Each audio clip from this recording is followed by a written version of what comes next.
दोस्तों, जीवन में हमें सबसे ज़्यादा आवश्यकता किस चीज़ की होती है? क्या चाहिए सबसे ज़्यादा जीने के लिए? धन, परिवार, यश, कीर्ति, क्या चाहिए? अगर आपके पास ये सब कुछ भी हो तो क्या आप सुखी हैं? नहीं, क्योंकि सबसे ज़्यादा हमें अपने जीवन में चाहिए मानसिक शांति। तो आज मैं उसी की बात करने जा रहा हूँ अपनी ज्योतिष की पाठशाला की अगली वीडियो में।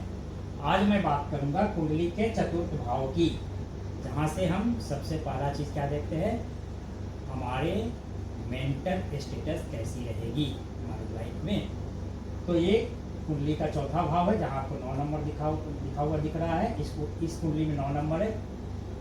अलग अलग कुंडली में अलग अलग नंबर दिखेंगे आपको। ये एग्जाम्पल कुंडली है कन्या लग्न की, यहाँ पे 9 नंबर चौथे भाव में आ रहा है। तो इस भाव से हम क्या क्या देखते हैं? सबसे पहले व्यक्ति जब जन्म लेता है तो उसको सबसे ज़्यादा आवश्यकता किसकी पड़ती है? माँ की, क्योंकि माँ की गोद में ही उसे शांति मिलती है बच्चे को। तो इस भाव से हम क्या देखते हैं? माँ को देखते हैं। मतलब जिन चीज़ों से आपको सुख एवं शांति का अनुभव होगा वो सारी चीज़ें हम यहीं से देखते हैं। इसका नाम ही है सुख भाव। तो सबसे पहला व्यक्ति को जो सुख मिलता है किसका मिलता है? माँ का। बच्चे को सबसे पहले माँ चाहिए, तो यहाँ से हम देखते हैं माँ। फिर जब आप बड़े होते हैं धीरे धीरे करके आपको भौतिक आवश्यकताओं की मतलब ज़रूरत पड़ने लगती है, भौतिक चीज़ों की ज़रूरत पड़ने लगती है।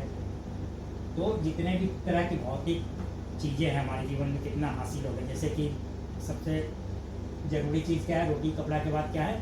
मकान। तो यहाँ से हम मकान को देखते हैं, फिक्स एसेट्स को देखते हैं। आज के दिन में क्या है? पहले के ज़माने में होते थे चलने के लिए लोगों के पास क्या होते थे? घोड़े, हाथी, बैलगाड़ी, रथ, इस तरह की चीज़ें। आज के दिन में क्या है? Scooter, motorcycle, car. तो आपके पास कितने वाहन होंगे, सुख सुविधा के कैसे साधन होंगे आपके पास, वो सारे सुख सुविधा के साधन हम यहाँ से देखेंगे। सारा कन्वेंस हम यहाँ से देखेंगे। सारे फिक्स एसेट आपके पास कितने जो है मकान होंगे कि नहीं होंगे, वो सारा यहाँ से देखेंगे। मतलब जिन जिन चीज़ों से आपको सुविधाएं मिलती है।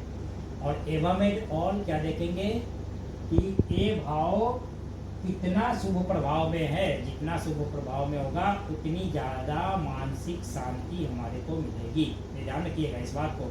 सारी चीज़ें हैं यहाँ पे, बहुत सारी चीज़ें होंगी, लेकिन अगर ये भाव अशुभ प्रभाव में किसी तरीके से आ गया तो आपके पास सुख सुविधा के सारे साधन होंगे, लेकिन मानसिक शांति का अभाव रहेगा।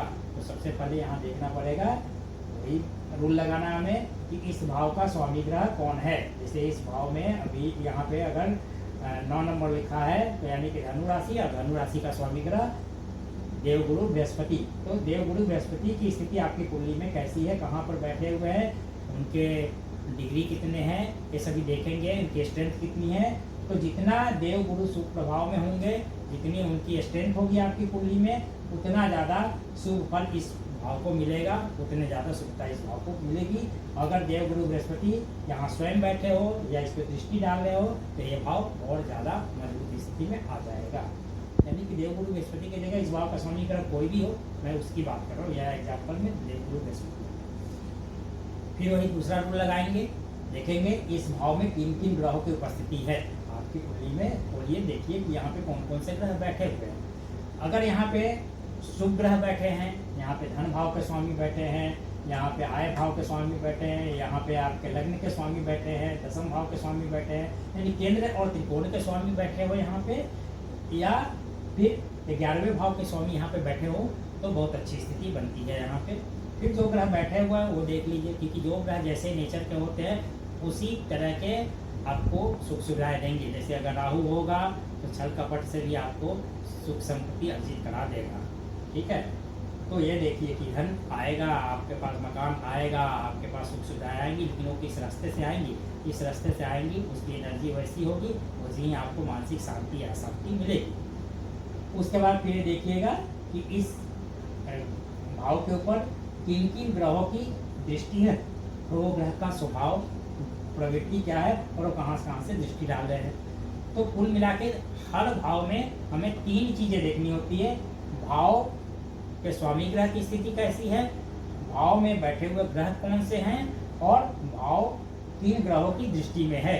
और उसके बाद इस भाव का जो कारक ग्रह है उसकी स्थिति कैसी है। इस भाव का कारक ग्रह कौन है? चंद्रमा। कुंडली में हम चंद्रमा से ही माँ को देखते हैं, चंद्रमा से ही अपने मन की स्थिति को देखते हैं, क्योंकि चंद्रमा हमारे मन को दर्शाता है। तो चंद्रमा की स्थिति भी देखना उतना ही महत्वपूर्ण है। तो हमें ये 4 चीज़ें देखनी है। ये चारों चीज़ें में हमें देखना है कि कितने शुभ हैं, कितने अशुभ हैं। शुभ की संख्या ज़्यादा होगी तो आपके जीवन में सुख समृद्धि शांति ज़्यादा होगी। अशुभ की संख्या अगर ज़्यादा होगी तो उसकी उतनी कमी महसूस होगी। तो दोस्तों आज के लिए इतना ही। फिर मिलते हैं आपको अगली वीडियो में एक नई जानकारी के साथ में। तब तक के लिए विदाई दीजिए। धन्यवाद। Like, subscribe and bell icon को दबाना मत भूलिएगा। मिलते हैं अगली वीडियो में। धन्यवाद।